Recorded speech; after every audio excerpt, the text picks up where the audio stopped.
down. Because your stage is one big wrestling Yeah. chamber. The best way to start a talk is just to have everything fall apart right at the beginning. That way. Got all that out of the way. Get it all out of the way. Well, hello all. Welcome. Yeah, as Harlan was saying, I think this might be my 6th or 7th presentation here at the bookstore. Most of these lectures have gone viral. I put them out on freemantv.com if you want to catch up on any thought I've ever had. It's all there. And yeah, so the last time I was here, we spoke on Obama cloning and the coming space war. And I blew a few minds with this talk. But you know what? I didn't honestly have all the evidence necessary to really say what I meant to say. Now I do. All right. The story has not stopped, as many of my stories do. They carry forward and continue to amaze even me. So let's open, because this talk is basically based on E.T. and the transhumanist agenda. And it's going to get into social programming, cloning, and some stuff that you're going to find just totally bizarre. But I wanted to open this with a little word from our former master, Bill Clinton. There is much about cloning that we still do not know. But this much we do. Any discovery that touches upon human creation is not simply a matter of scientific inquiry. It is a matter of morality and spirituality as well. I believe we must respect this profound gift and resist the temptation to replicate ourselves. Shortly after Dolly's birth was announced, President Clinton took steps towards banning human cloning experiments in the United States. The Bioethics Commission he established called upon Rabbi Dorff, along with several other members of the religious and scientific community, to address the ethics of human cloning. The commission recommended that cloning be banned, at least temporarily, while further study is done as to exactly what it would involve and what the risks are. 8 years to other world leaders took similar action. The reaction against the prospect of cloning humans has been worldwide. In his Sunday address, the President replied such experiments were dangerous. Today, Italy banned cloning experiments. So did Argentina. And the German government said there should be a worldwide ban on cloning. I don't think government bans will indeed stop it. First of all, because you'd have to have an international ban on cloning in order to do that. And even if you had an international ban, there's no guarantee whatsoever that it won't happen in some lab somewhere. Technology, once it's developed, does not go away. It may go underground if sufficiently persecuted. Human cloning is not going away, and already we have many legislative bodies coming together discussing the human cloning problem. Now, of course, as they were saying, and there's a lot of reasons that human cloning could be a huge problem, in that we could start generating humans for certain jobs or certain work, and the whole idea of the need of life, you know, and the sanctity of human life. You're not supposed to be watching all this behind the camera here, but Not seeing a thing. all right. The sanctity of human life, it comes full board in question if we start talking about cloning humans, and then what's going to happen with those cloned humans. Are they citizens? Are they people? The methods of human cloning have been around since Dolly was created, and the first clone to be cloned was actually split by a baby hair. This is how the techniques came about. As they cloned frogs and other amphibians, they would use, the first doctor to do this actually used a baby hair off his baby's head and split the cell. But the curious thing about human cloning, or cloning in general, is that it requires an electrical shock to the cell to make it alive. So now we got this question, is it actually alive? What is that life force, that life spark that was given to this cell to make it grow? And as they said, many people are going on and continuing with human cloning behind the scenes, such as Dr. Zavos, who actually spoke before Congress about cloning humans with another strange character known as Ra-El.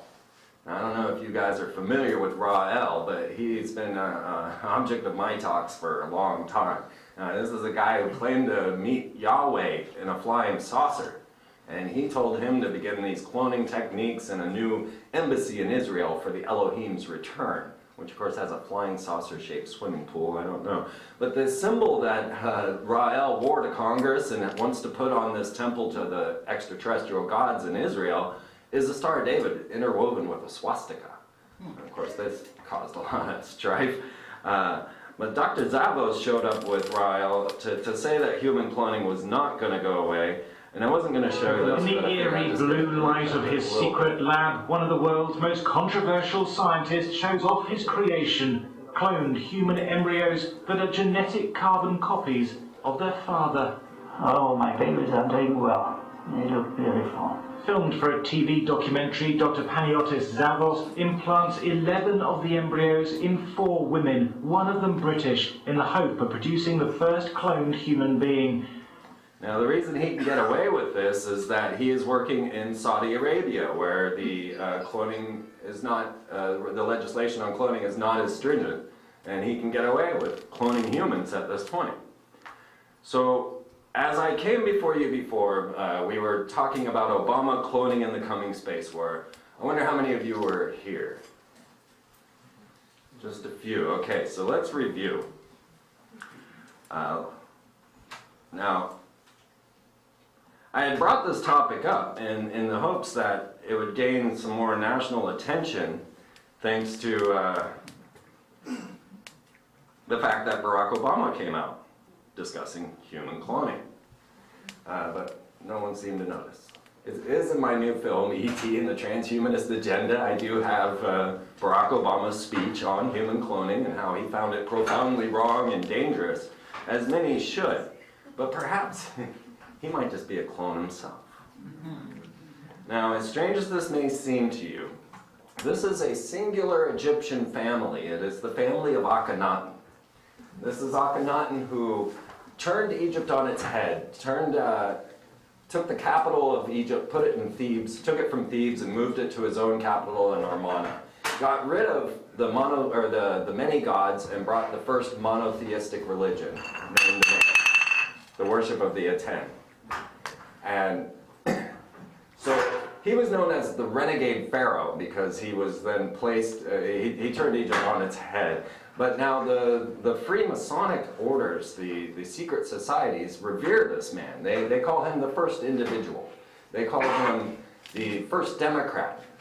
And it's because Akhenaten seemed to be a very real pharaoh, one that showed himself, depicted himself with his family, with everyone else, and brought about the most realistic artwork Egypt had ever known. But he was pretty much overshadowed by his mother, which was Queen T. And she had ruled since being 4 years old, actually, and through a couple of pharaohs, her husband, and then the child of Akhenaten, finally followed by King Tut. She basically had all the power. The pharaohs themselves were too young. Queen T ran the show. Akhenaten produced 2 children with Nefertiti, his wife. And the 2 children are actually identical to Malaya and Sasha. So I had put together the idea that it's quite possible, I keep trying to use the scroll button, it's quite possible that these people actually are clones of these ancient pharaohs. And unfortunately, I'm changing the list, jumping back, going back. So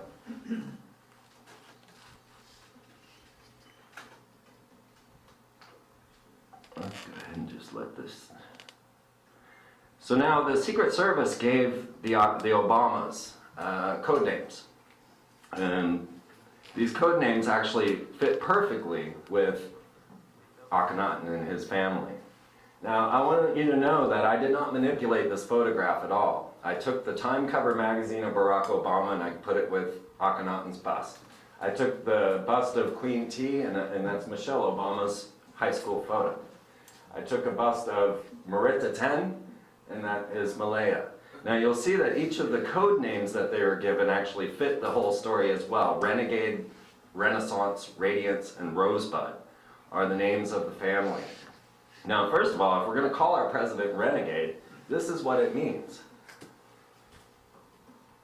Someone who rebels and becomes an outlaw. A disloyal person who betrays and deserts his cause or religion or the political party or friends, etc. So this is the title they've given to Barack Obama in the Secret Service. Now, you might wonder, can they actually clone a mummy?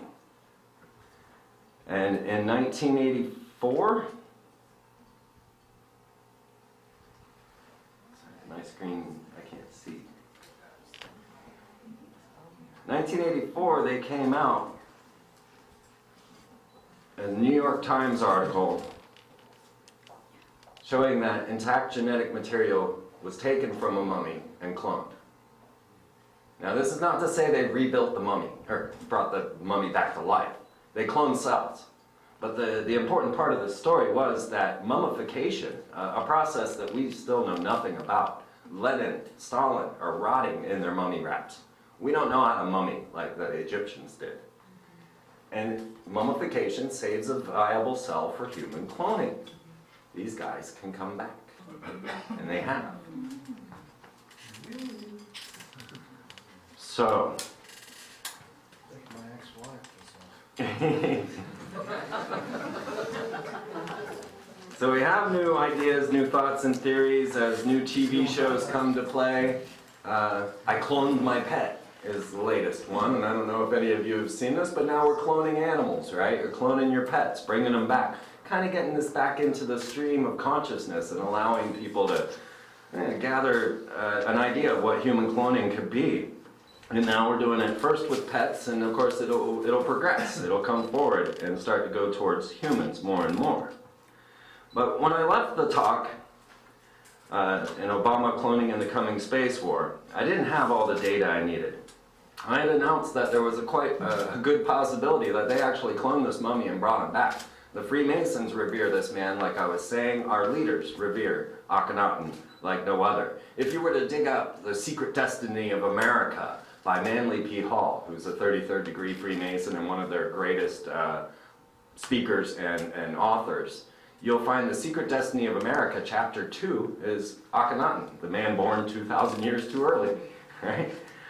So when I left the last talk, I left with the idea that I think Barack Obama is a clone of Akhenaten. This man, Zahi Hawass. Now, he's been around since they found the tomb of Osiris. I don't know if you guys remember that. Back in the 90s, they found the tomb of Osiris. Now, Osiris is a lead god of the Egyptians, a god of death and resurrection. And this man's announcing that he found Osiris's tomb. Later, he was involved with the capping of the Great Pyramid with gold, which was canceled. But he was involved in the whole Y2K celebration, which I cover in my first film, The Freeman Perspective. But Zahi kept other secrets from us, secrets that I only recently found out. Well, secrets that they've only now released. Because Zahi had actually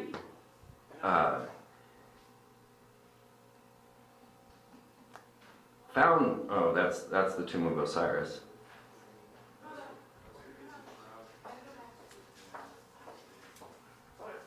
I'm sorry, I don't have these in the best way that I could, but just bear with me. Okay, so Zahi announced that he had the genetic material of King Tut. And there's always been this mystery about King Tut and who's his daddy. Because they were certain Akhenaten was King Tut's dad. But no one could prove it because Akhenaten's mummy had never been found. Or so we were led to believe. Lo and behold, after I announced the fact that I believe Barack Obama was a clone of Akhenaten and the entire family a clone of Akhenaten's families, this man came out and said, we're going to find out who's King Tut's daddy. And I said, oh, you are you? Now you can watch this on the History Channel. And he announces suddenly, oh, by the way, we have the DNA of Akhenaten. So now I'm going, oh my God, you know, I've been saying all this, but I couldn't prove it because where was the DNA of Akhenaten? You see, the KV-55 mummy was found back in 1920s. It's been a mystery for 100 years. When the body was found mummified, they didn't know whether it was male or female. And this is because Akhenaten really has a strange shape. He's known as a hermaphrodite and often depicted as such with a cone head. So he was shown, and some try to say that he has Marfan syndrome or anything that they could do to come up with an understanding of why he has such a feminine body, and then, you know, of course, being a male. And then the cone head was always a bit strange as well. So when the mummy of Akhenaten was found, it was disputed right away because one doctor said, well, you found a woman, and another doctor said, no, it's a man. And for 100 years plus, they have debated over whether the KV-55 mummy was Akhenaten. Now in this tomb, they also found the elder lady and the younger lady, and these turned out to be Queen T and Akhenaten. And so now I find that they actually have the DNA of all of the people of the first family, right? So Zahi Hawass comes forward and says, well, yeah, we do actually have the DNA of Akhenaten. I know archaeologists and anthropologists have been debating about this for over 100 years, but we couldn't tell you we had this DNA. It was a national security secret. You can look it up. I have it linked in on Freeman TV. Check it out for yourself. Zahi Hawass said that Akhenaten's DNA was a national security secret. Why? Well, you know, to say Obama was a clone and then now have the actual DNA there to say that they could have done so, that they're announcing they do have the DNA, but of course, you know, Akhenaten had a cone head.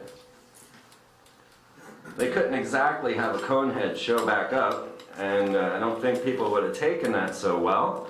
And so people started asking me, well, Freeman, you know, all right, you got the DNA. Zahi Hawass himself built a multi-million-dollar DNA lab in the basement of the Cairo Museum, and then was consequently fired. He has recently been fired for taking sexual favors and bribes for archaeological digs, so he's out of the picture, thank God. But he left this DNA lab. He left the DNA of Akhenaten, and he was still in power when this was going on.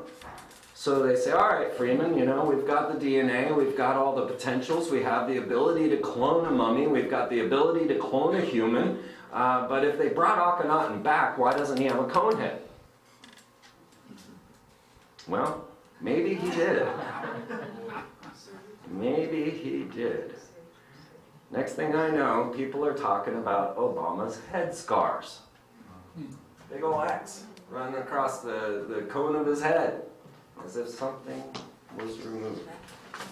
Now they're talking about maybe brain surgery, maybe he's I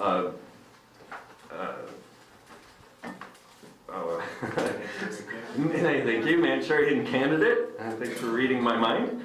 And, you know, maybe they implanted something in his head. But of course, my study has been consistent, my information constant, and every time I try to come to an example, and next thing I know, there it is. And so now we've got the DNA, we've got the DNA lab, we've got the ability to clone humans, and we've got a president who looks just like Akhenaten. And then I announced that Akhenaten would, of course, have to deal with a coming space war. So when I left the talk, you know, we discussed a lot about the messianic character that is Obama. We talked about how his name, actually, Barack Obama, is Hebrew for lightning from heaven. So you can go look this up in your own concordance. Go check it out on freemantv.com if you want. I have it backed up there. Barack Obama, in the native tongue of Jesus, would be lightning from heaven. Now, if you don't know, the Bible describes Satan. It says, and Satan fell like lightning from heaven. Otherwise, you could say, and Satan fell like Barack Obama, if you were talking to Jesus. Now, that's the truth of the matter. All right, there were many curious notes to go back to the satanification of America that have to deal with Barack Obama. And I'm just going to play you a short clip of this because I want to get into deeper stuff. If you guys want to follow this story longer, of course, Obama cloning in the coming space war, I didn't have the final details when I made that movie. I only had the beginning. And so now you can see that this was produced before they announced they had Akhenaten's DNA. It was produced before they announced that Obama came out on human cloning. It was produced before all of the things that are now, you know, pretty concrete evidence for me. Now, I'm just going to give you a little quick clip of what happens when you play Barack Obama's catchphrase, "Yes, we can," backwards. Now, we know that's Satan's favorite tool, right? All right, so check this out. Hey, Houston. Hey, Houston. Okay. That is, "Yes, we can," just simply reversed. You all heard it very clearly, I believe. Thank you, Satan. Thank you, Satan. I'm not going to make you listen to that song.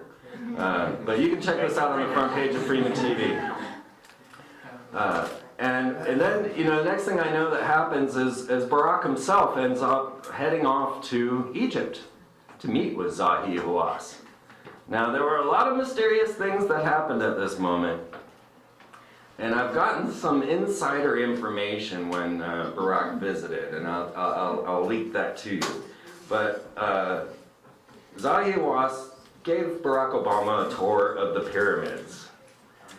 And in doing so, they happened to notice that Obama looked a lot like an Egyptian cartouche. And he says, Barack Obama himself says, "Hey, that looks like me." And Zahi says, no, I think you look more like King Tut. Now, Jack Blood, he asked me about this on the air one time, saying, well, what do you think about them comparing Obama to King Tut? And of course, because I believe he's actually Akhenaten, I said, well, I think they're trying to discredit me and lead everybody towards King Tut, because no one knows of Akhenaten, but everybody knows of King Tut. So they've made depictions of Obama as King Tut and everything. I'm like, nah, they're screwing the story there. The true story is that he's King Tut's daddy. And that, there might be some other clones out there as well, and we're going to get to them. Actually, Zahi met with Beyonce at one point, and we'll talk about her faked pregnancy and the potential of her having a clone, and maybe even being a clone. And of course, Zahi said, well, she's a very stupid person. Now, Zahi is a very strict and rigid Egyptologist. He wants to stand firm that there are no ancient civilizations, that slaves built the Great Pyramids, and that even though it's physically impossible to do, we're talking about 2 million stones of a weight that are superior to what we have cranes today. We couldn't lift some of the blocks that built the Great Pyramids in the 21st century. But Zahi wants you to believe that there were no ancient civilizations, that this was just slave work, slave labor, and you know, maybe they built a ramp, right? I don't know if you guys have seen the numerous methods they've said that they used. Well, Zahi, he has an interesting beginning, because he actually came out of a strange group based on Edgar Cayce. Edgar Cayce, of course, is famous for being this psychic, for being able to picture people's illnesses through psychic means. Edgar Cayce also is a huge proponent of Atlantis, and he has done many talks on Atlantis, and he has constantly and consistently said this is true. This is true. Atlantis existed, the high civilizations existed. Well, Zahi Hawass was actually paid by the Association of Research and Enlightenment, Edgar Cayce's group, to go to the University of Pennsylvania to become an archaeologist. Curious notes there. Now, I went to the ARE and I asked them about this. I said, well, wait a minute. I thought Zahi was a strict, no ancient civilization type of character. And they were like, well, yeah, that's true. And I'm like, but he gives talks at the ARE on Atlantis? And they're like, well, yeah. Well, I guess we never really thought about that. But he was there last year, he was there the year before, and he's showing up to give talks on Atlantis. So, they're lying to you.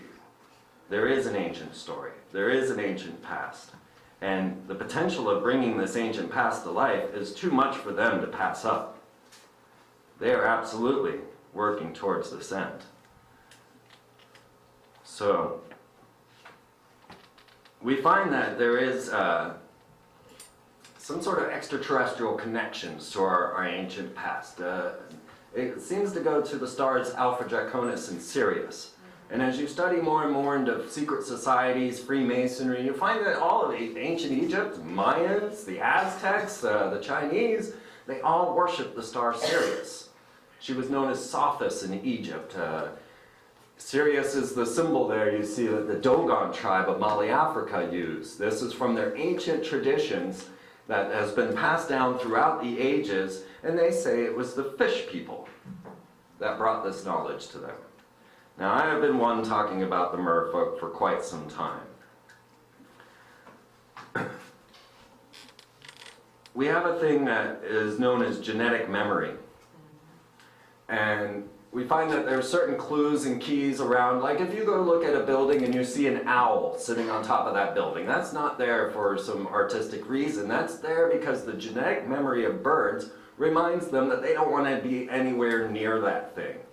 So you got to wonder about the big frost bank building and the effects that it's having on our genetics and the way that this works. Because these birds have never seen an owl, they've never been attacked by an owl, but their memory, their genetic memory knows that owl is a predator. And that's why you put them up on buildings so that your birds won't poop on everything. So we too have this genetic memory, and these secret societies have been passing down this knowledge left and right, coming back and forth with the examples. Oh, that's a different story. Right down to Austin, Texas, where you have the merfolk standing out in front of the goddess Columbia. And of course, this was put up at the tower, the UT Tower, back in 1933 by a Freemason, paid by a Freemason. So it was an Italian artist, Copini, who was paid by, oh, what's the name of the hall here in Texas? The biggest guy there. Bass? No. Oh, shoot. What's the name of the fountain? Littlefield. There we go. He is the one who painted, or paid to have this statue put out there, which you'll find the merfolk sitting there, out in front, and you'll find the goddess Columbia, who is actually Venus. Now, of course, the goddess Columbia is in direct due relationship with the clock tower, which Charles Whitman decided would be a great place to shoot people, and many others decided would be a great place to leap to their death. And of course, they die right behind George Washington, who was also a lead Freemason. Of course, the goddess in the Starbucks logo is the Skyla, and those are her feet that you see behind her head, not her hands. And this is how they used to explain sex with the fish people. Because the fish people, the merfolk, have been part of our story, part of the Atlantean story, and part of everything.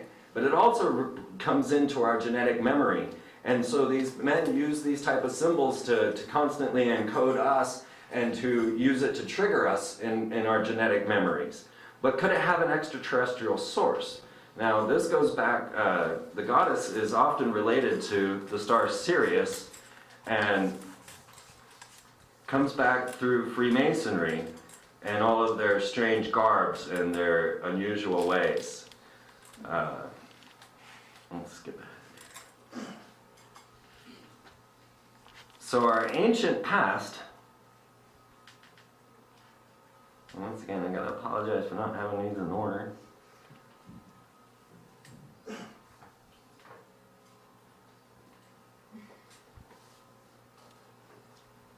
Where'd it go? So our ancient past has a lot of structures that we cannot explain, cannot define, don't know why or how they put them there. Structures that are too big, rocks that are massive with 33 angles that go together that you can't slide a piece of paper through. Construction that we wouldn't even consider doing.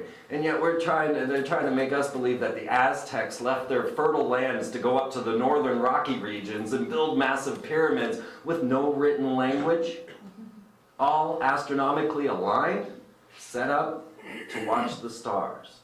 So what are these ancient structures that follow a cycle that's 26,000 years? the precession of the equinox. Now just take that into account. If we know of the precession of the equinox, the Egyptians knew of the precession of the equinox, you have to sit through 26,000 years to see it for the first time. You got to sit through another 26,000 years to prove it. Say, yeah, this is happening cyclical. So how do we get a precession of the equinox without 52,000 years of society to find it?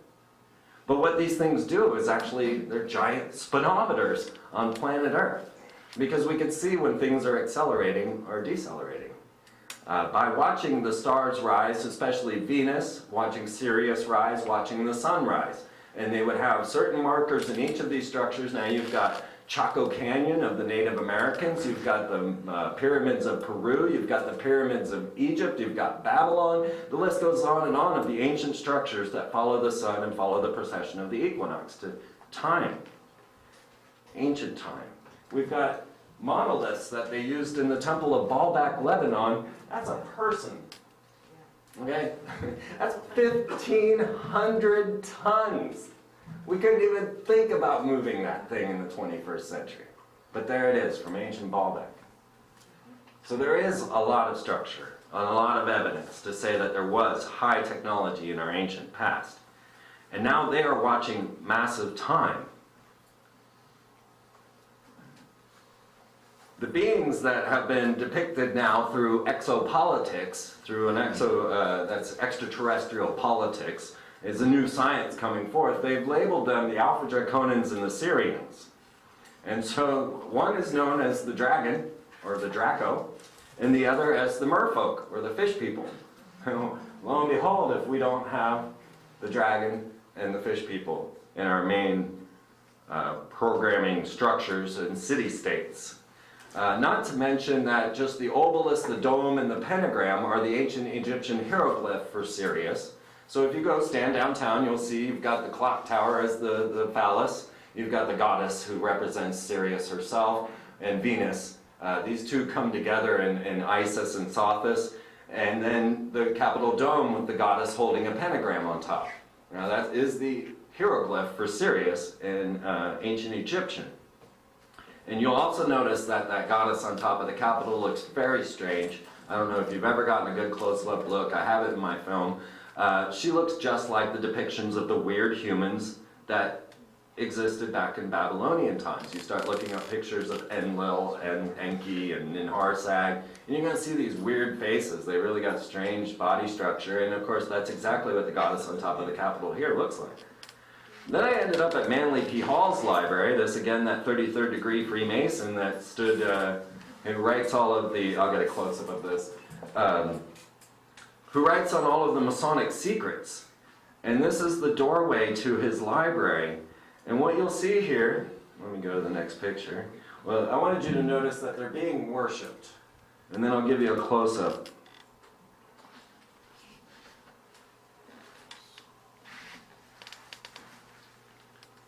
These are the doors of Manly P. Hall's library. You'll quickly notice that one is a reptile. He has reptilian slits in his eyes.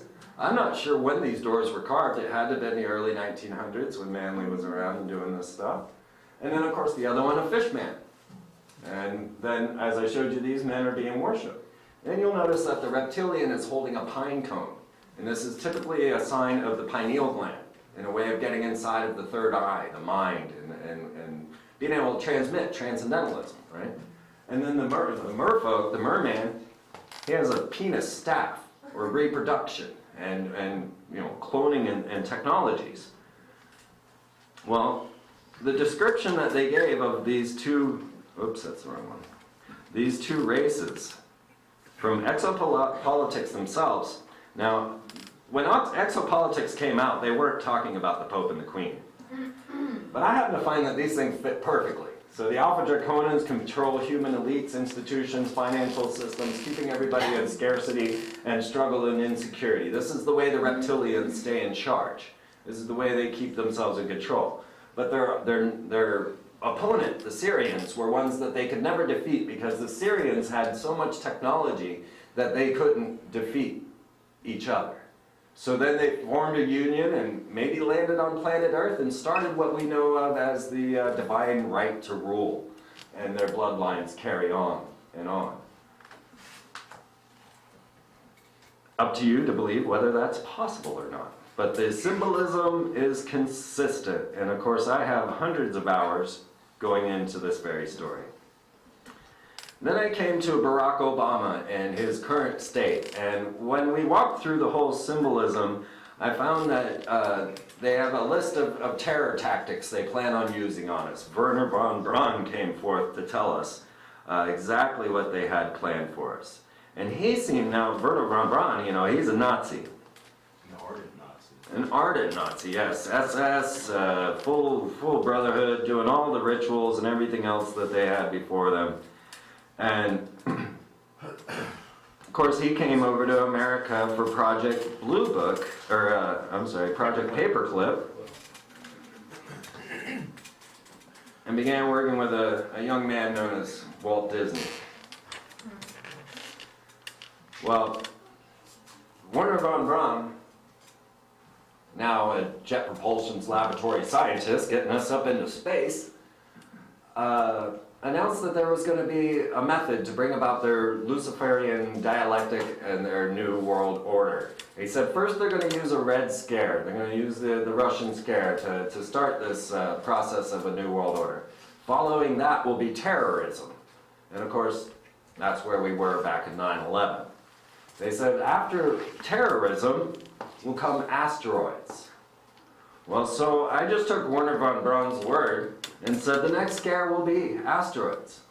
So we've been through terrorism, we've been through the Red Scare, it's time for asteroids. Well, lo and behold, as I said this, they announced, oh my God, there's an asteroid coming towards planet Earth and it's going to destroy all life in 2029. Or maybe 2036. Maybe not at all. But the real reason we want to tell you about this is because the asteroid is named Apophis. You know, Apophis is the first serpent deity of destruction of Akhenaten's religion. In other words, it was Akhenaten's Satan. Well, the asteroid they announced was named Apophis. So all of a sudden I had Akhenaten in office battling his ancient nemesis, Apophis. What were the odds? And of course, Werner von Braun having placed it all. So, following the scare tactics, the next scare tactics to come were extraterrestrials. So once they announced Apophis, Jet Propulsion's laboratories set out with their asteroid watch. They set out and put out the space-based space surveillance system. They started launching other satellites up into space, started putting out different techniques of being able to watch deep space and to see into the infrared. So they put out the WISE telescope. They put out, well, the Vatican put up their Lucifer telescope. Let's get to that. So, next thing we know, everything's going right according to plan. Just as he had said, just as they were saying that they needed all this surveillance to go up into space to make sure we were safe from any incoming bodies. Where did my folder go?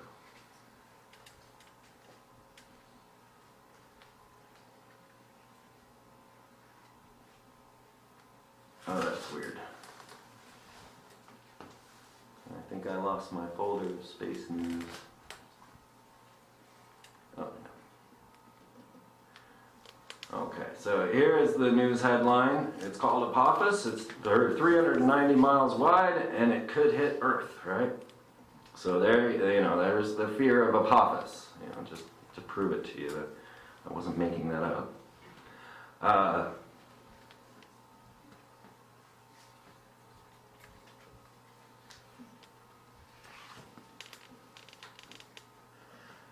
And the Vatican launches their Lucifer telescope. Yeah? Yeah, the Vatican was like, well, it wasn't really us that named it, it was the Germans that made it. But you'll see they went through a lot of effort to make sure that the Vatican's telescope was named Lucifer, being the large binocular telescope near-infrared near-infrared utility with camera and integral field unit for extragalactic research. Yeah, we had to stretch a little bit to get that thing titled Lucifer, right? What the heck?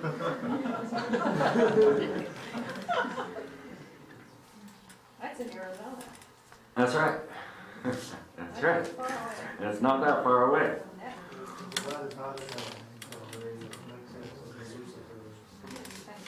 Well, so then they started to seek the anti-universe. It wasn't enough to have space in our way. We had to start to see the other universe, the other side of things. And this involves CERN. Now, CERN's corporate logo is 666 with a hyperdimensional portal. CERN is a very interesting company that we're going to talk more about.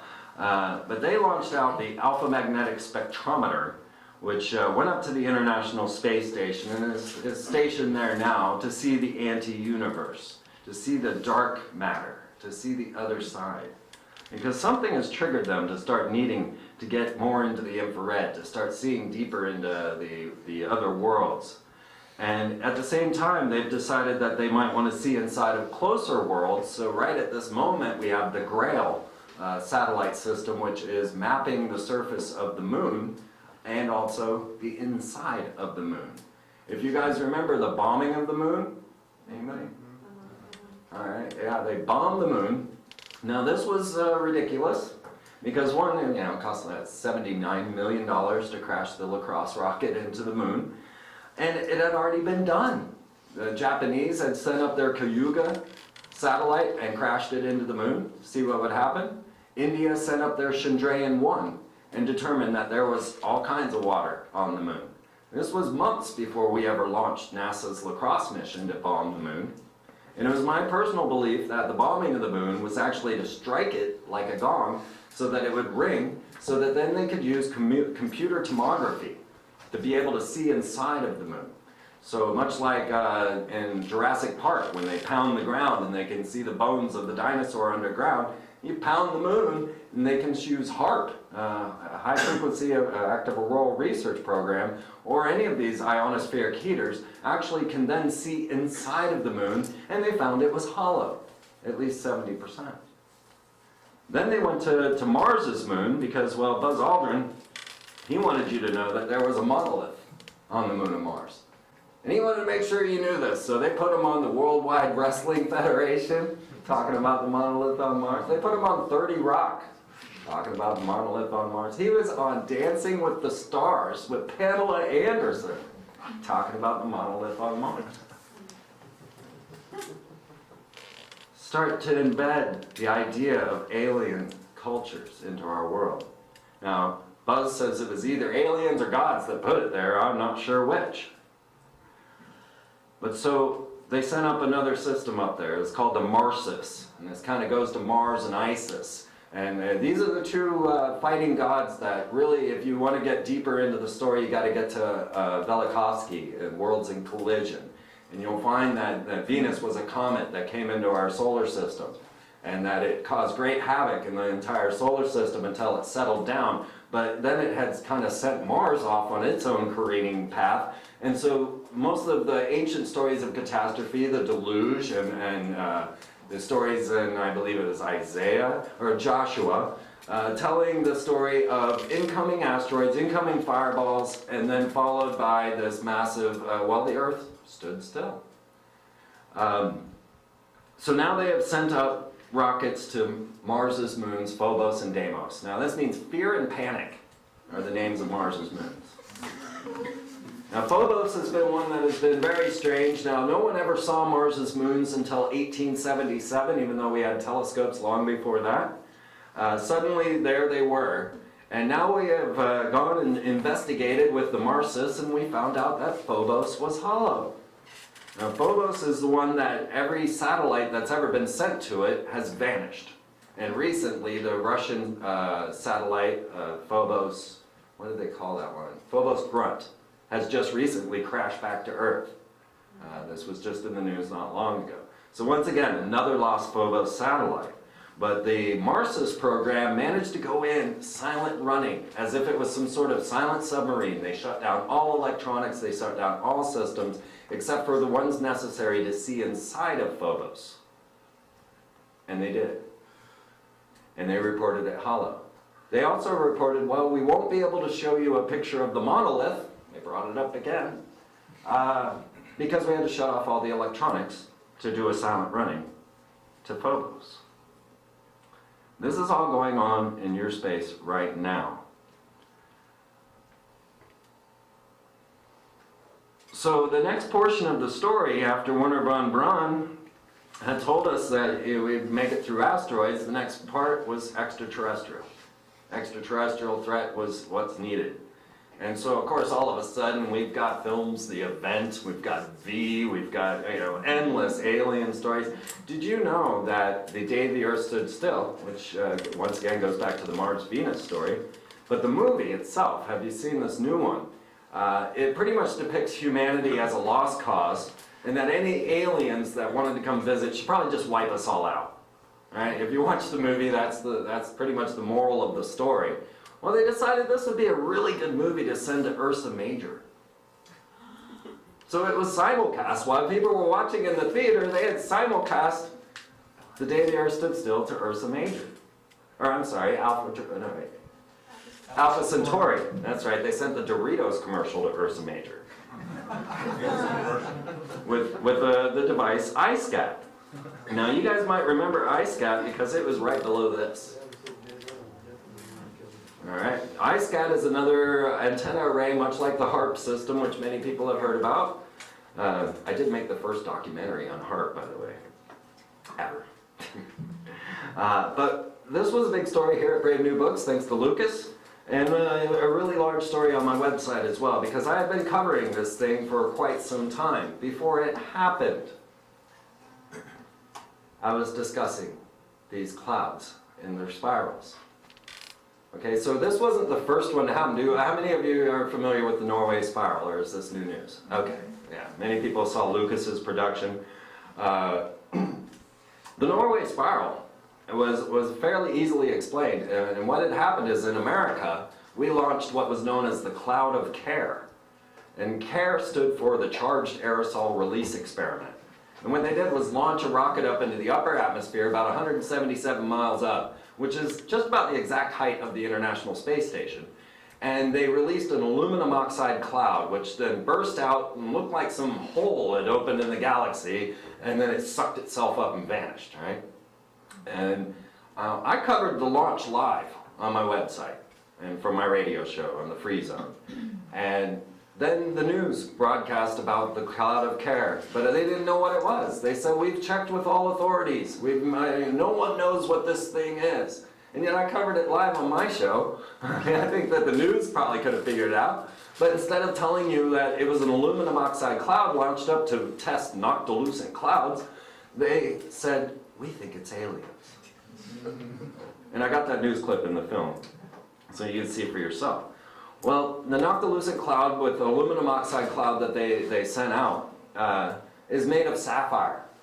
And so the very first scientist to have a look at the Norway spiral said, well, it's obviously aluminum oxide because you can see the blue of the sapphires emitting from it.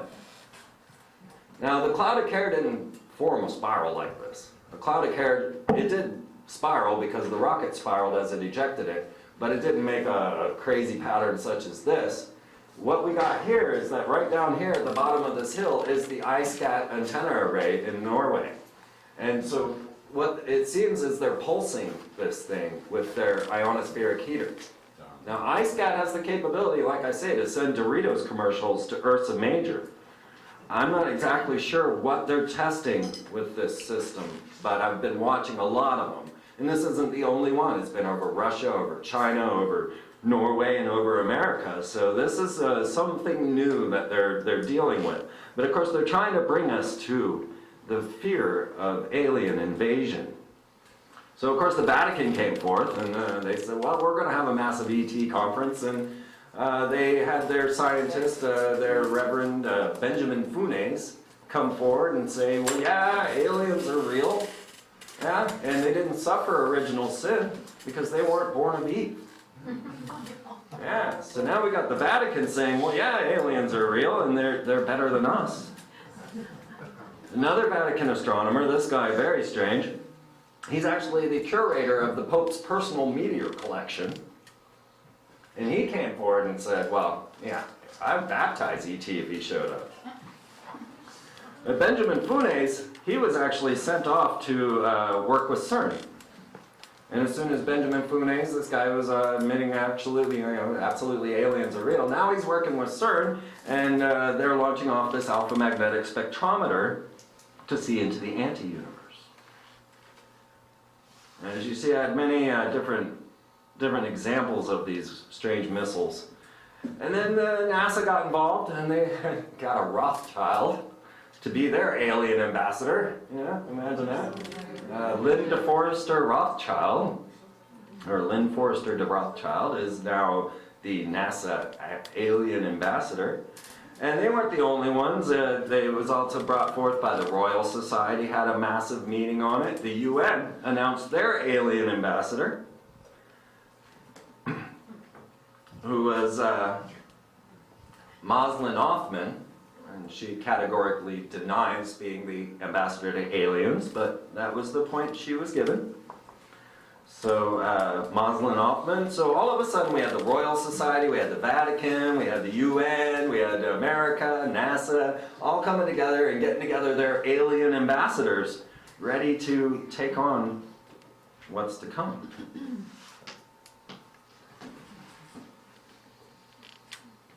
Meanwhile, they began launching off into space. The secret space war carried forward, and most people don't know about the flying Twinkie. Maybe some of you have heard of this. It is known as the X-37B, and is a mini space shuttle about the size of a pickup truck that is robotic and carries around with it some sort of secret space program. So the X-37B, NASA and Boeing's accomplishment at a secret space program, is now orbiting us right now. It has all kinds of crazy antenna arrays. It is a military vehicle. It is not at all a private space program like SpaceX or anything. It is military. Along with that, they launched the HTV-2, the hypersonic technology vehicle, which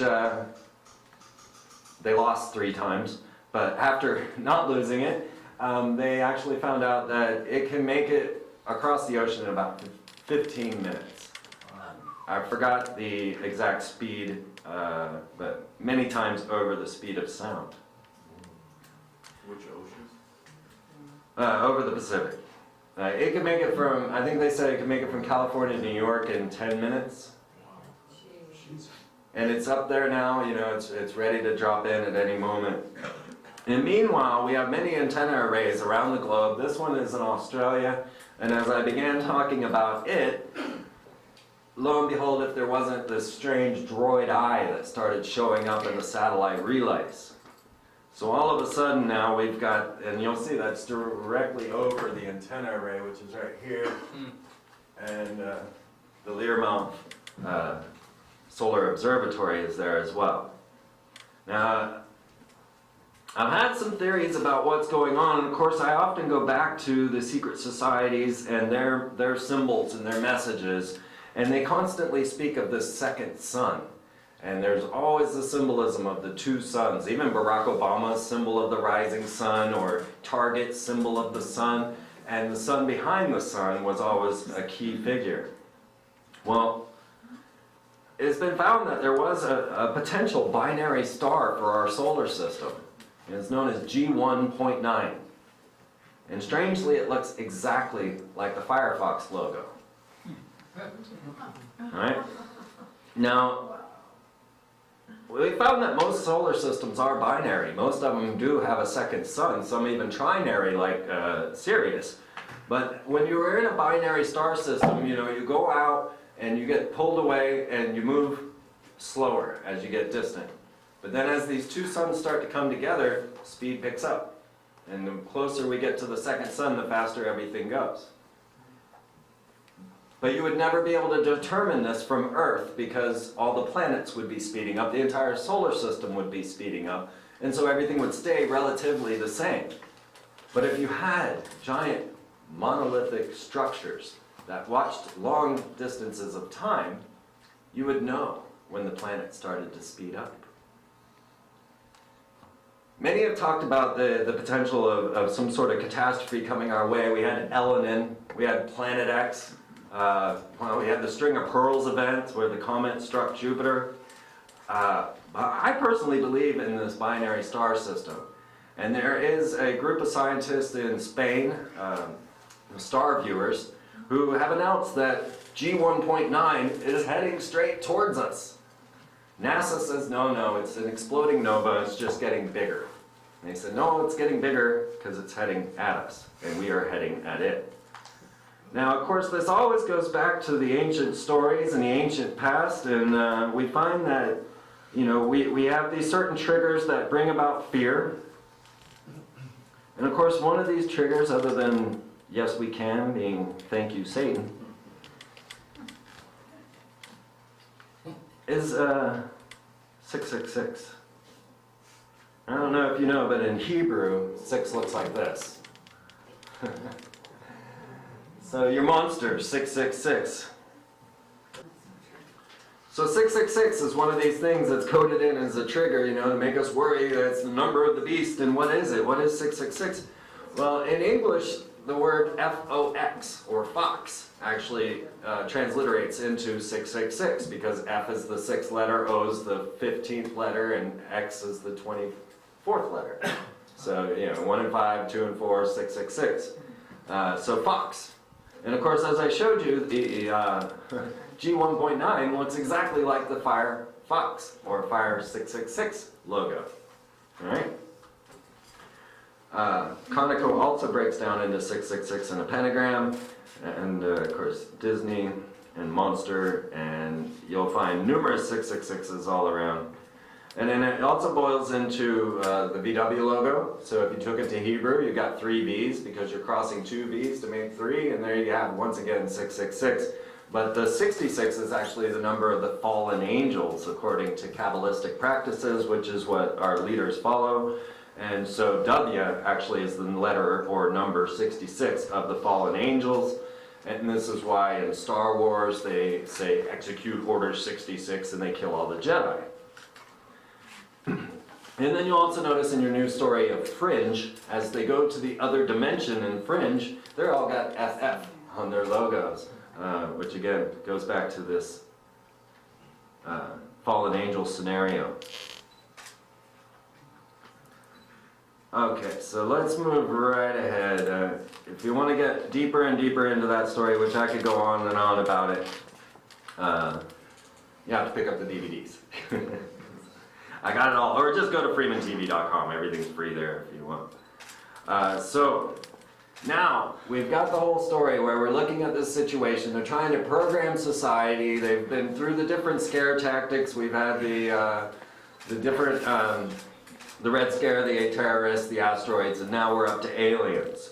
And of course they're programming this through all the different media streams, and they want to program the youth into proper reactions to the systems that they're going to bring about. So in order to program the youth, they use all their tactics of comic books, cartoons, commercials, billboards, you know, whatever. And they're using this to program a dark hero, or this fallen angel type character. So you'll see that they killed off Superman back in 2000. Now Superman is a quintessential Nephilim. He's a fallen angel that came to Earth, has superpowers, and is able to, you know, well, leap buildings with his...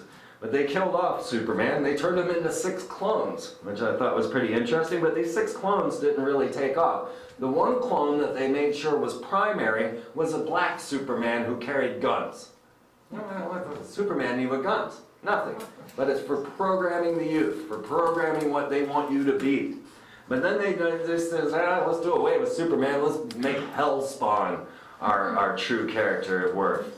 So Hellspawn was brought into the picture through Image Comics. So Superman dies, he's replaced by Hellspawn. Hellspawn fights pedophilic rapists. That's his... You're giving these comics to children, you know? Batman, he also died in 2000. He had his back broken by Bane, and he was replaced by a character known as Azrael. Well, Azrael just happens to be the fallen angel that taught warfare and wearing high heels and makeup to the people in the book of Enoch. So suddenly Batman was a fallen angel. And then, of course, V for Vendetta, which you'll find at all your Occupy movements. If you haven't seen it, go to our YouTube channel. I've been to every Occupy movement there is. I'll tell you all about that as soon as we're done. But of course, everybody dressing up in the V for Vendetta mask, which is very curious because the character that he's portraying is Guy Fawkes. And Guy Fawkes was the original Fall Guy, the guy who took all the blame for the gunpowder plot, even though he wasn't guilty. But that's where we get the term Fall Guy, and now a Kabbalist magician who practices secret rituals of magic behind locked doors has gotten everyone to wear this face for protest. This is how Hollywood works. So one step further, and Disney takes over for Marvel. So now you know where your programming is coming from. Because, you know, I showed you Werner von Braun with Disney. And Disney has control over most of our propaganda. Now, Werner von Braun and Walt Disney put together what they called Project X, otherwise known as the Experimental Prototype Civilization of Tomorrow, or EPCOT. And what they did is they put you through this whole system, which is actually produced by military-industrial corporations. My dad worked for Martin Marietta, building nuclear missiles, and Martin Marietta has a ride inside of EPCOT. You can put the list together. Siemens takes care of that big ball they've got in there. And I thought I had a picture of the... and Siemens, of course, is the very corporate logo that you will see on Auschwitz. So when you go into Walt Disney World, you give them your credit card, you go in, and then they say, well, you'd be a whole lot safer if you just gave us your fingerprint. So then they got your credit card, your fingerprint, but they don't have your picture yet until you get in that big ball from Siemens. And then they take your photograph and they ask you, well, what's your favorite vacation? And they take your little face and they put it on a cartoon and you get to watch yourself on your favorite vacation, which of course is all programming. And then as you get off the ride, you come down, your face goes out of the ride and goes to your home state. And they are databasing everyone that goes through this park. Everybody's facial recognition, everybody's fingerprint. And if you want to, you can spend a little extra money and have your face planted in titanium out front, just so it'll be there for the end of the world. Okay, so Disney is a military-industrial complex. Disney admits that they've had no greater campaign to get people to pay their taxes. What is that doing? Than Donald Duck. Donald Duck did more to get people to pay their income taxes than any campaign the government ever tried. And it was so much so that Disney boasts, well, you know what? Joseph Goebbels, the propagandist of the Nazis, took Walt Disney's tactics to program their children. You go watch Disney on the front lines, and you see, they'll boast to you how the Nazis were just so admiring of Walt Disney's work that they decided to program their youth in the same way. That's not the other way around. Well, it's a small world after all. You know, and they are into eugenics. Yes, that is the eugenic programming right there. It's a small world after all. Okay, so now they start to get into a little more mind control programming. And of course, Walt Disney is the man behind the mask. The one you see here is Alan Moore, the magician I was telling you about, who programmed all of these people. And Madonna, of course, connected with Disney. Britney, of course, connected with Disney. Justin Timberlake, connected with Disney. Christina Aguilera, connected to Disney. Michael Jackson, connected to Disney. All right, they're all Disneyites. All Disneyites. And the Sorcerer's Apprentice. And they're using these means and methods to start to program the children. And what do they want to program them into? Blood sacrifice.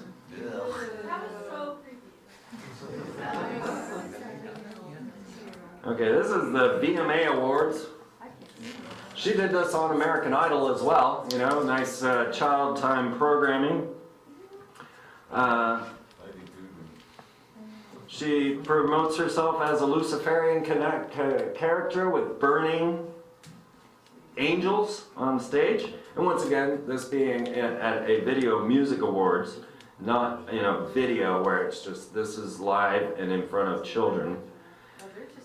And Lady Gaga, of course, is the one that they have brought forward so that we could all talk about her, to make this almost an open agenda, to bring it all to the forefront. Because Lady Gaga in Rolling Stone magazine claims that she dreamt of this Illuminati ritual where she had a child laying down on a bed strapped, and she had slit the wrists and was pouring honey into the wounds.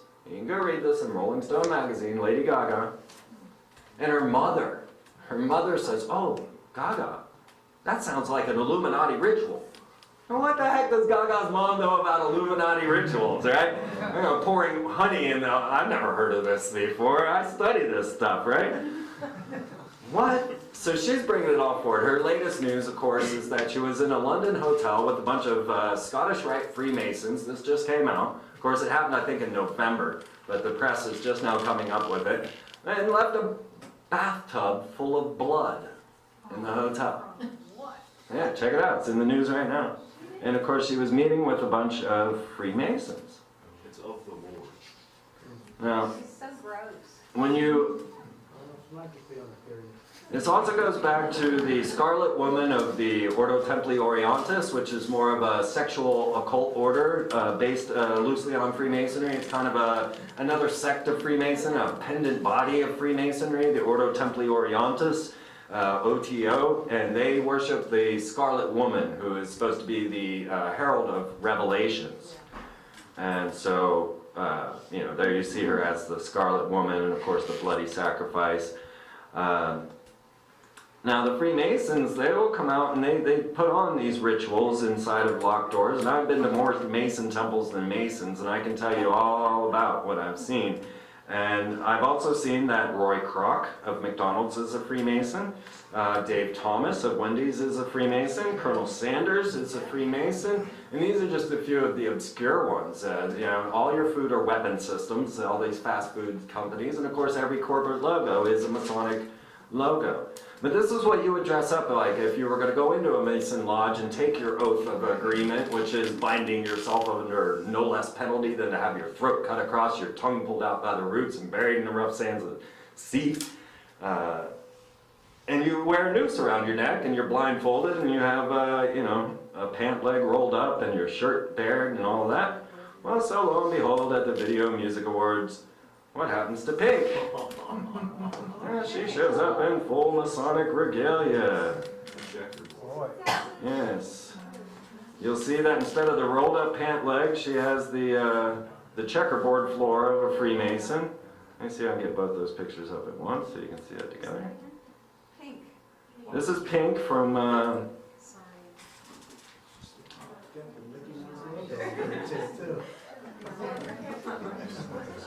So what dirt do you have on Taylor Swift? Taylor Swift. She was actually, she was tried. She was the one, did they ridicule her on stage? Was that her? Kanye West. She's wearing red too. Yeah, well she came out in white. Oh. And then, was it Jay-Z?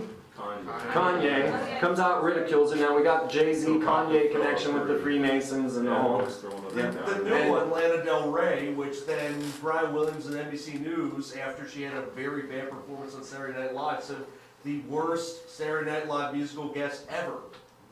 Right. Well, you know, most of them can't sing. They have auto tunes going on, like Britney, you know, poor girl. Michael Jackson. No, it's covered up with body paint. They couldn't afford for him to get the word out because he was going to start exposing them. And that's why they had him killed. Or was he killed?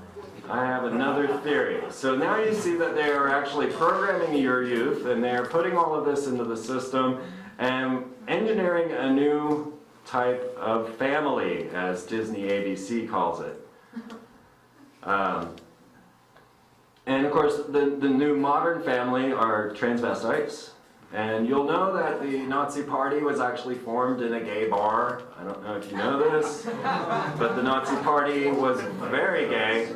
And they actually did not like effeminate gays. So they would get rid of effeminate gays, but they loved the hardcore gays. The Brown shirts are mostly gay. Have you seen Washington? Washington. Yeah, And his little boyfriend Lafayette. Rick Perry and his boyfriend. Yeah, well, as just a little side note here. Whoa. A month after Michael Jackson died, this turned up in the Chicago Museum. Now, our current timeline believes that this bust has always been in the Chicago Museum. But my timeline says different. Because now we're talking about time travel and extra-dimensional travel. I interviewed the head of the Time Travel Institute, and he told me that I was most likely correct about Michael Jackson. Now, Michael Jackson, he knew that he was in trouble. And he came out on 9/10/2001 and gave a New World Order talk. And, well, of course, you know, his family, when questioned as to why Michael died, they said the Illuminati killed him. Now, whenever somebody says that, don't take that serious, because the Illuminati is a catch-all phrase. It's not the Bavarian Illuminati. It's just a catch term that came out in our current time because conspiracy theory is a new science. So now we just kind of use it as a catch-all phrase for the Brotherhood. Well, Michael Jackson hired a roboticist to transfer his soul into the robot so that he wouldn't have to die. And so that when we did have human cloning up to a proper potential, he could then transmit his soul into that body, like Avatar. This is why I often don't think that Barack Obama is actually Akhenaten himself, but just Akhenaten's clone. And you can see that, you know, the comparison is pretty, right? And I have this superimposed like the Barack Akhenaten pictures. But what happened was a month after Michael Jackson's death, now when we say death, you know, he was shown climbing out of the back of the coroner's vehicle. I don't know if you guys followed this that close. He was shown pacing around in the back of the room as they were doing the news story about his death. You can go see all this. I've got it saved in a file called Weird Stuff on my YouTube. And then next thing you know, Michael Jackson's hiring this roboticist, and this was years back, to transmit his soul into this body. But then Michael Jackson goes off to a very rich store, I forgot the name of that, but a very expensive store, and he starts buying all kinds of multi-million-dollar things there, and including King Tut's gold sarcophagus, or a replica. And now the guy following him around with the camera, this is the same guy who filmed him holding the baby over the balcony. Same guy's in the room with Michael Jackson, and he asked Michael, well, you know, why are you buying all this stuff? You know, are you going to get buried in King Tut's tomb? And he said, no, this is for my other mansion. This is for my other mansion, which was never disclosed where this other mansion was.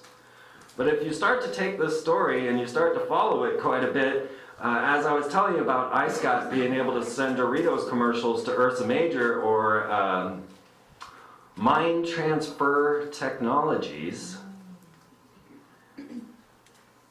we are just now becoming capable.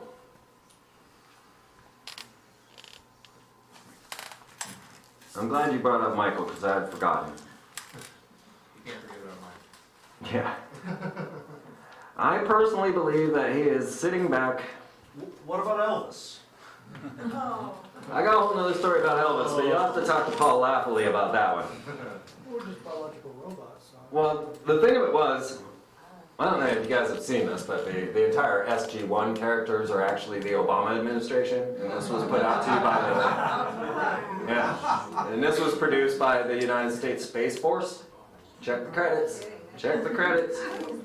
All right, and what's this character? Apophis. Right? So now Obama's Akhenaten and Apophis. What the heck? All right, but CERN now, we've got nations, Israel begging to give them billions of dollars. We've got nations all over the world giving CERN billions of dollars. Do you think this is to find the Higgs boson? Is this to find the God particle?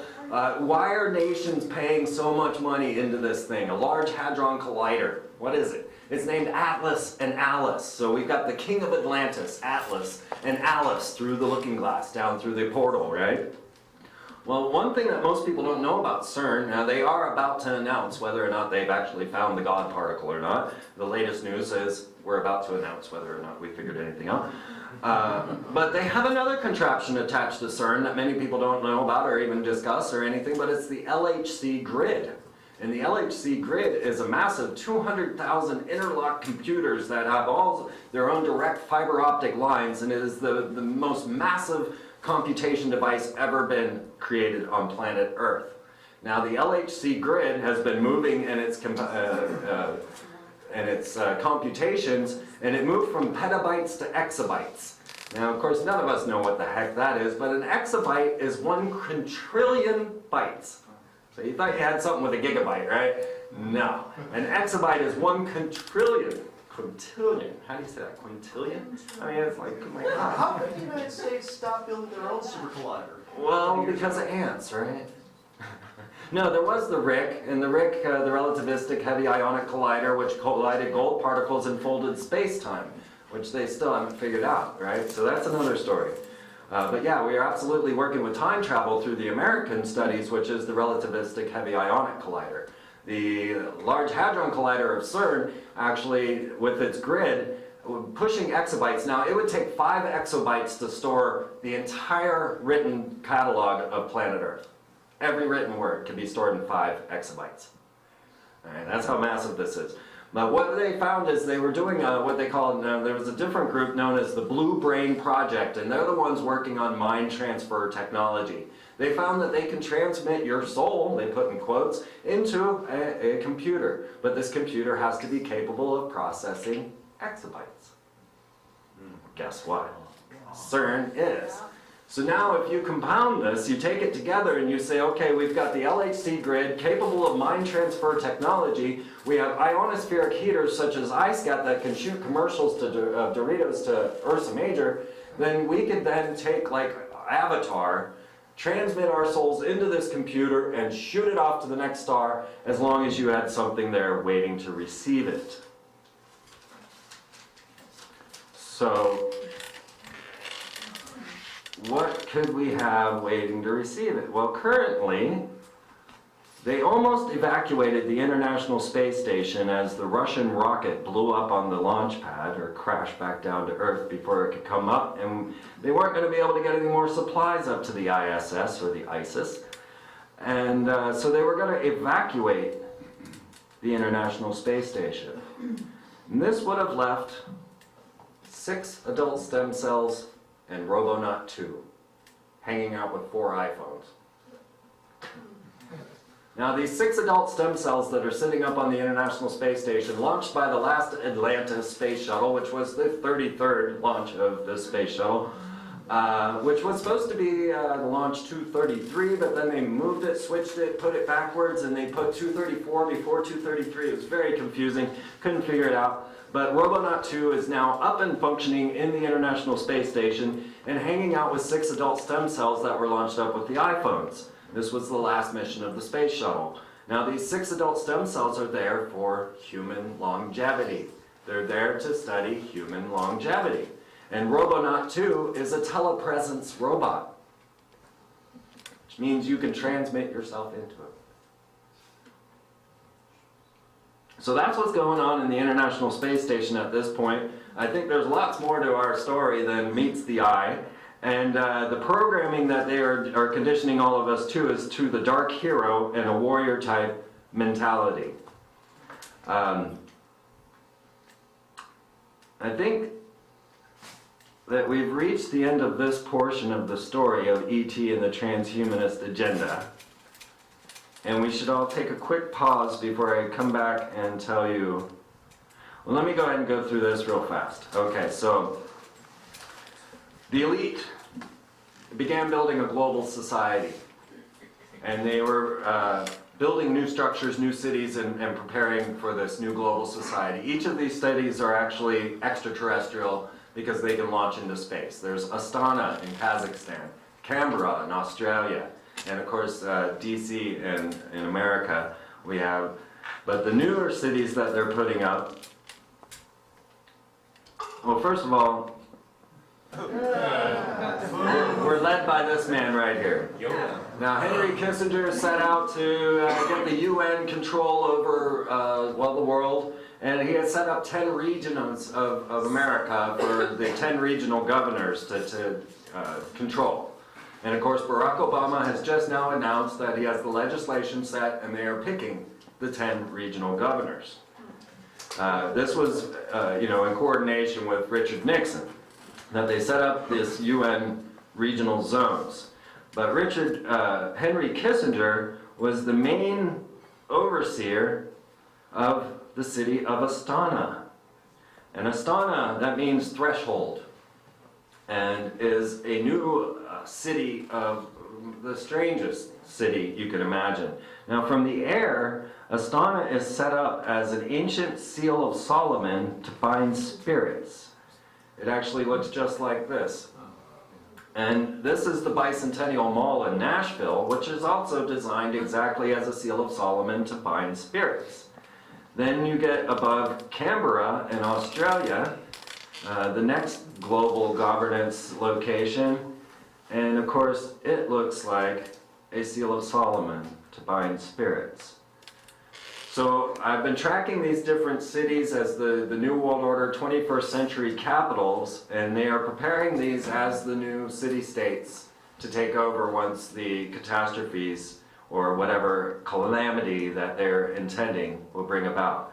Here are the seals. You can see the symbol, you see the curvature, and then these break down into a star sign that can be tracked back to, I believe it was Sirius. And Solomon had designed 72 of these seals to bind the different spirits that he had conjured, the demons as they called them.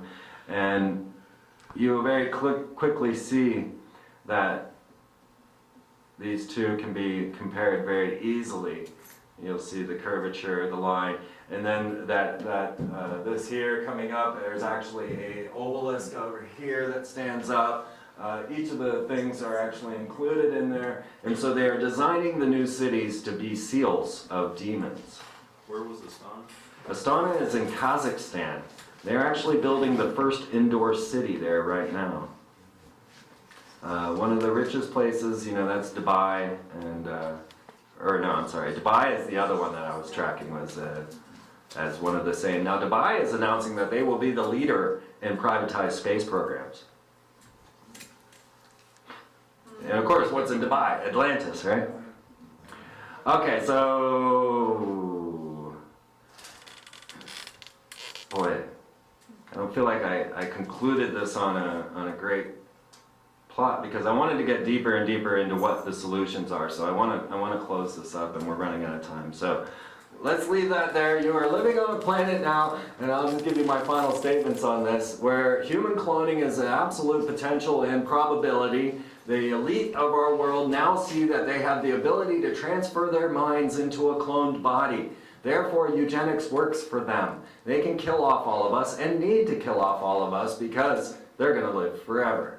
They are certain of this. They've had all the evidence from their ancient past to lead them and guide them forward into this belief. They are now seeking the anti-universe, trying to find ways to break holes into it using CERN and get to the other dimension. They are looking at ways of traveling through space without a body, and they are designing ancient seals of Solomon as new city plans in their new global world order.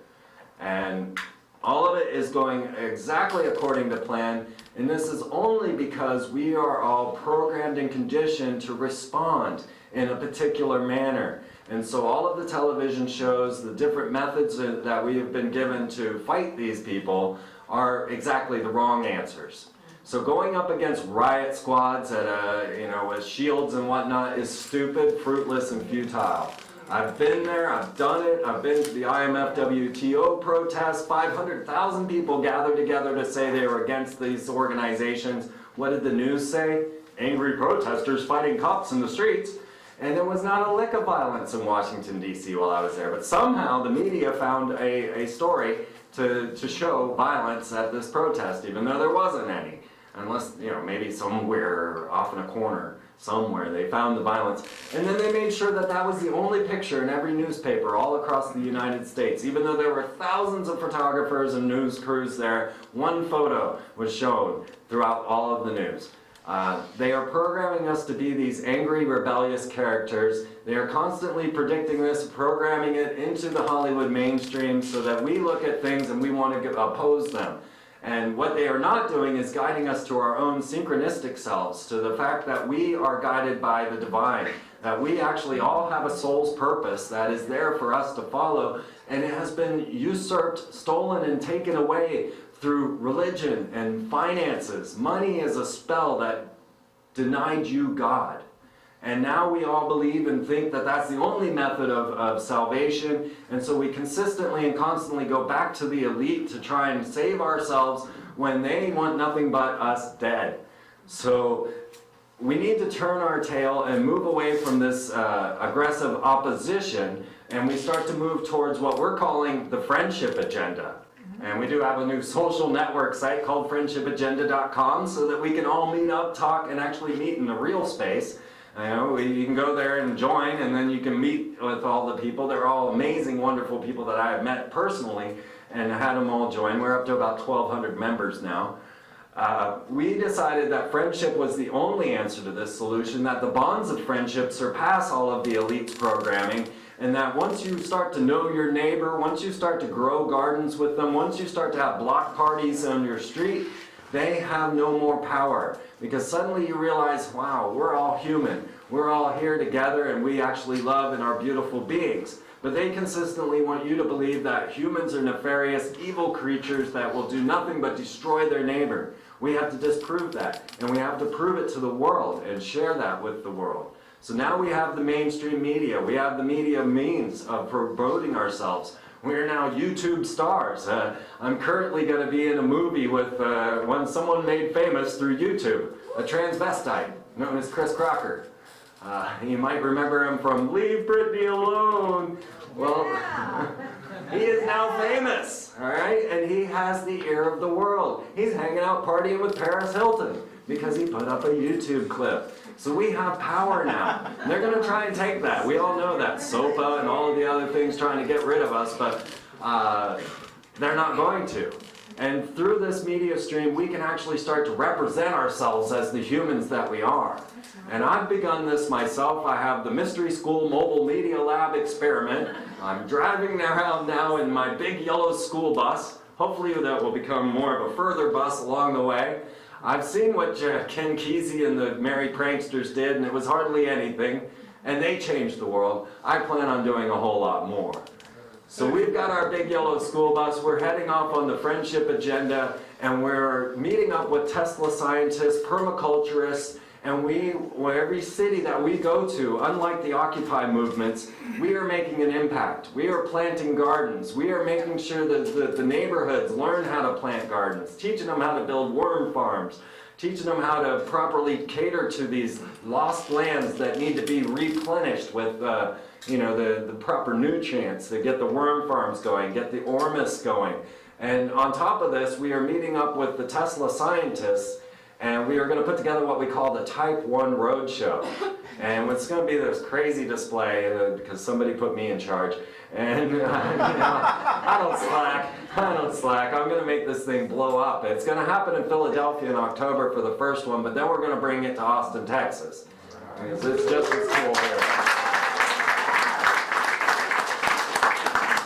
So after all the programming that we see, after everything that we see from them, trying to get you to engineer you into these bloodthirsty sacrificial lambs that are doing nothing but killing people in modern warfare, we've got to turn around to our friends, to our loved ones, to our true communion with the divine, and find ourselves once again, so that we can then display this to the rest of the world, because the rest of the world thinks we're Satan. And there's no doubt that because of Jersey Shore, because of all the different media programming that they're sending over there to say, look at these horrible humans in America, they're a bunch of Satanists and they don't care about anything, we've got to turn that puzzle around.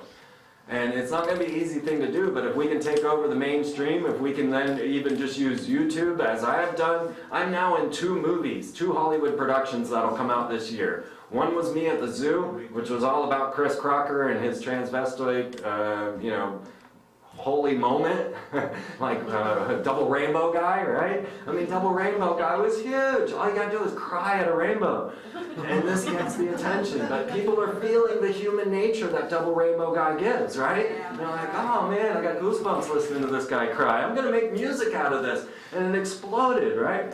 So in the same way, we're trying to do this same thing, and I hope to get each and every one of you to start to promote goodness on the internet, goodness of humanity on YouTube. And this is our best ploy at this point. And Me at the Zoo actually came out, premiered in the Sundance Film Festival, And immediately when it premiered on the big screen, my website was hacked and taken down. Gone. And I had to rebuild it very fast because I wanted to catch those people that were coming. Because this was my slip-in, this was my way, because my whole website's telling you about trauma-based mind control and all of the programming triggers. Anna Nicole Brittany and Mind Control was one of my DVDs and talks here at Brave New Books. And they didn't want you to know this. That's my belief. It's conspiracy. I don't know. But I know my website was hacked and taken down the day that me at the zoo premiered. And it's been picked up by HBO, so now everybody's going to be seeing this. And they're going to come to this awakening. And then I have one other film, which was sponsored and paid for by Disney star Dan Fogler. You might remember him for such films as Balls of Fury, or maybe you saw Mars Needs Moms. Well, here we were talking with Dan Fogler. I'm in a movie with him called Don Peyote, and we start talking about Disney programming, and we're like, yeah, well, you know, Disney always kills the mother, right? And this is part of the sociological programming that they use. And he says, yeah, well, I'm in a movie called Mars Needs Moms. Because they killed all the moms, right? So it blew his mind. He's like, should I quit Disney? Should I quit? And I'm like, no, take Disney's money and make yourself a movie. So he did. And he made his 2012 breakout, Don Peyote, which is all about awakening to the New World Order, how much trouble this causes in relationships when one partner awakens and the other doesn't. And he does it in the most funny, hilarious Dan Fogler way. And so that'll be coming out in April. So these were my attempts to try and to get into the mainstream, to try and discuss and talk to the public. And this is what I hope all of you will do, is just get out there and get on the friendship agenda. Thank you all.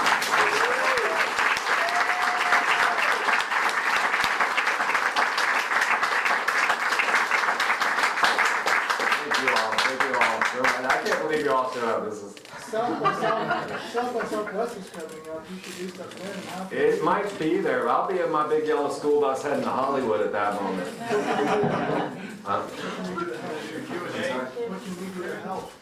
Well, like I say, the only thing I can think to do is to break the idea that we are these evil beings. We have to start to promote ourselves emotionally. You see, emotions are something that they are very against, and very programming into the transhumanist agenda was that emotions need to be eradicated. They're coming up with pills and other mental projections that can shut down your emotions. You know, it'll help you quit smoking, right? So emotions are the key, and if we start broadcasting our emotions out to the world, even if it's not on YouTube, even if it's just like at a grocery store, giving a smile to someone, we've got to build up the friendship agenda. We've got to start to show our true nature. Yes? One of my personal kind of messages that I got about all this, you're absolutely right. But, also, every choice that we make, we have to realize we are making a choice towards life or towards death, because these are death cults. Right. And we want to make the choice towards life. So we want to have integrity in our choices and really think about what we are giving our power to, because each one of us have tremendous power. I don't know if there's any way for us to, you know, we don't have the machinery to see what happens when we put goodness out there on the other side. Right. But I'm pretty sure that we've slowed them down for years because of the goodness. Absolutely. I was in Washington, D.C. in 1993 with a group of Rainbow Gathering people, the original Occupy, if you will, sitting out in front of Bill Clinton's White House for 9 days. And at that very time, as we had all gathered in peace in front of the White House, they were doing a study on prayer and whether or not it would affect and it was right when we were there. So we were compounding that whole thing. And so that's probably why they got such high or such low crime rates during that prayer.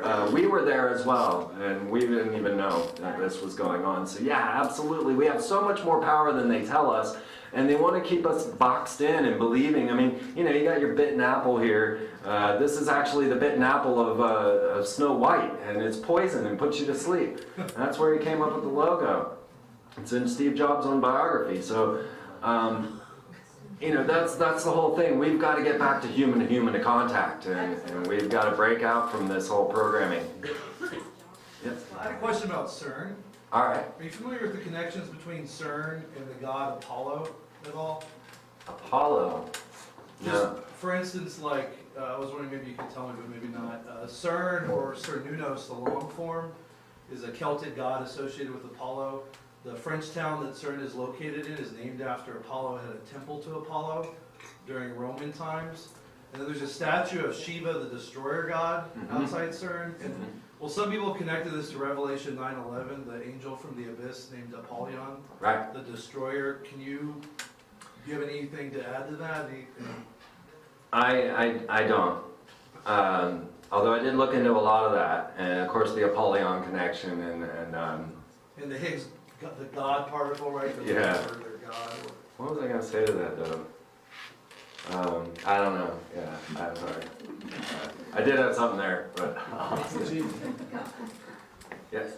At one time, they were working on building a fusion reactor at Marseille, or near Marseille, and I don't know how far that is away from CERN. I've always wondered if that project was still going on, and something happened in that collider, what it might do to that other project. Right. There was a lot of interesting things when they turned on CERN. Actually, the Norway spiral, CERN was at full power for the first time when that happened. And they said they were going to be punching holes into the other dimension, and that it might cause strangelets and rogue black holes and all of these critical problems.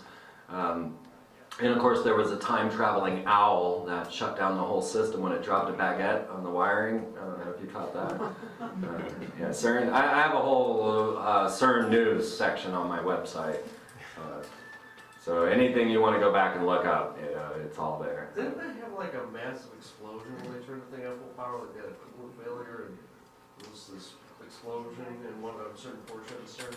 I don't know. The only thing I remember is the time-traveling owl dropping the baguette. I can't remember any other major shutdowns.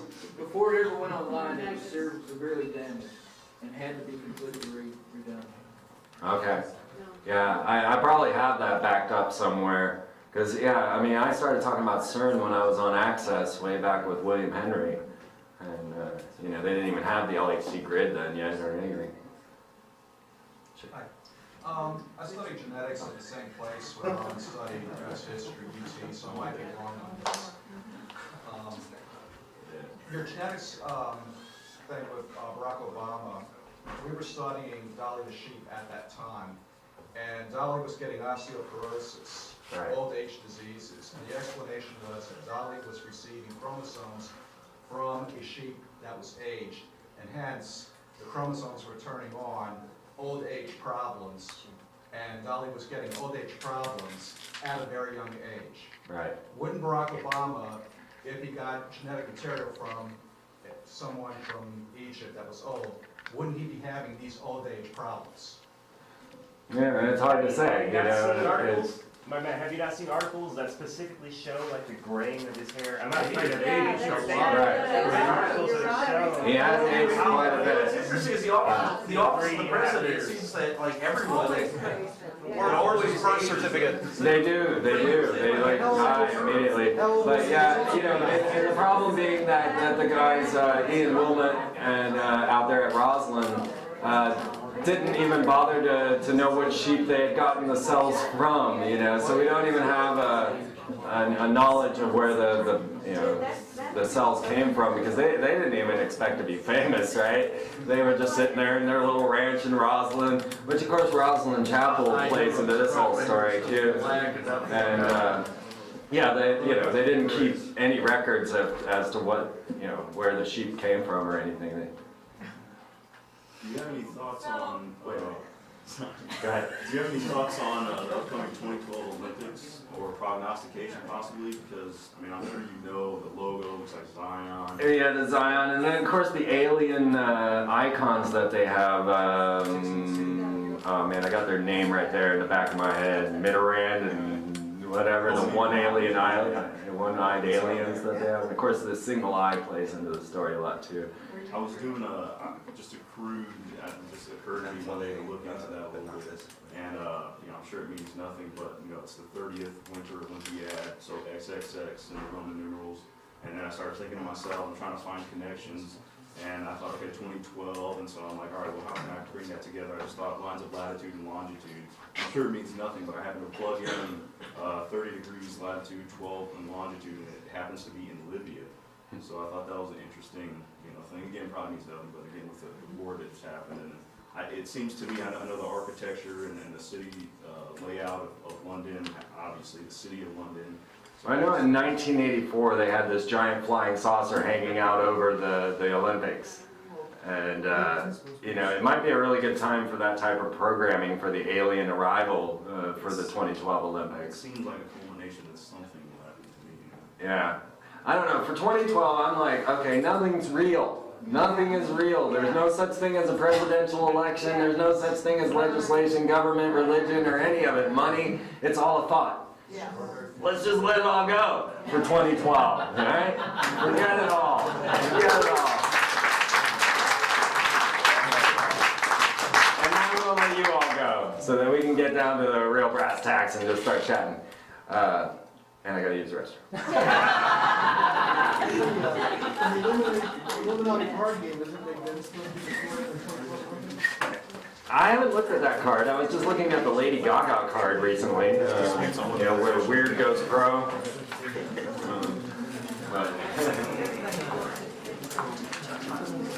Thanks, Freeman. Good job.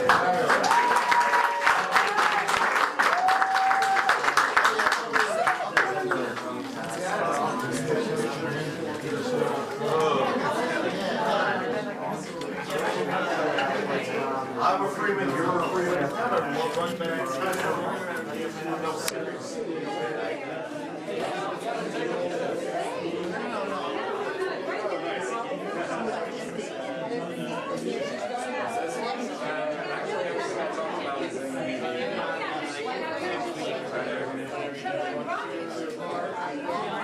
If anybody wants backup of all of this, you know, if I spoke too fast or didn't get into things deep enough, E.T. and the Transhumanist Agenda is my new DVD. You can pick it up right there at the table. We need gas money for the bus, so, you know, it really helped out. And if anybody wants an autographed copy of my artwork, you know, kick me a few bucks for gas. But all the DVDs are over there. I'm actually offering all 6 for $100. They're 20 bucks a piece, so you buy 5, get 1 free. And it's got everything I've said and more. So you're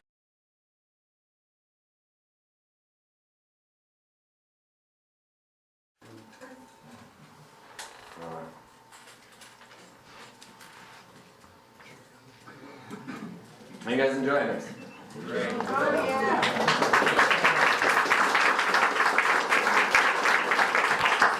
I'm only minorly discombobulated, but you know, live TV is so much easier, isn't it? I don't know how many of you guys know, I started way back when, Austin Access, Corey Cordes was there, and Jack Blood was around, and, you know, of course, Alex Jones, and you know, we were broadcasting a lot of crazy whack stuff out to the populace, and somehow this got picked up, and of course the internet. We didn't have YouTube. There was no such thing as YouTube. And so we decided that we'd start branching out and putting our stuff up and putting it on YouTube, and now we've become globally known. Thanks to Austin Access, thanks to the fact that we have this ability to broadcast. And I want to get to, you know, our methods of solution before long. How long have I been talking? An hour? Or just an hour? Okay. So I want to get through this portion of this pretty quickly. I could probably just give you this last little point. And of course, you know, Disney's logo is also 666. The lottery, yes, with the 666. And then the words that you can make from 666, because in Hebrew, 6 is V, but in English, 6 is F. So FFF. Okay, now fill in. Go ahead. All right. Freeman? Yeah. You got 2 minutes. 2 minutes on the tape. All right. Well, let's go ahead and swap the tape.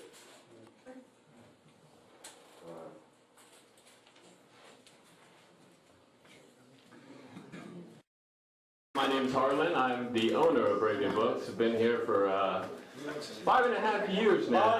Yeah. What's that? Okay. Where's the beer? Right, where'd the beer go? It's been 3 years. I know you got to keep them guessing sometimes, you know? Well, I guess it was 5.5 years ago that we opened this place up, and there was a tall, skinny guy that came in probably 2 or 3 days after we opened, and we were all sitting around talking, and I noticed he was somebody was talking about religious things, and I heard this gentleman say, well, we all know that Jesus was an alien, right? And I thought, I have to talk to this guy. And lo and behold, it was Freeman who came in, introduced himself, and I think we did an event a couple weeks after the store opened.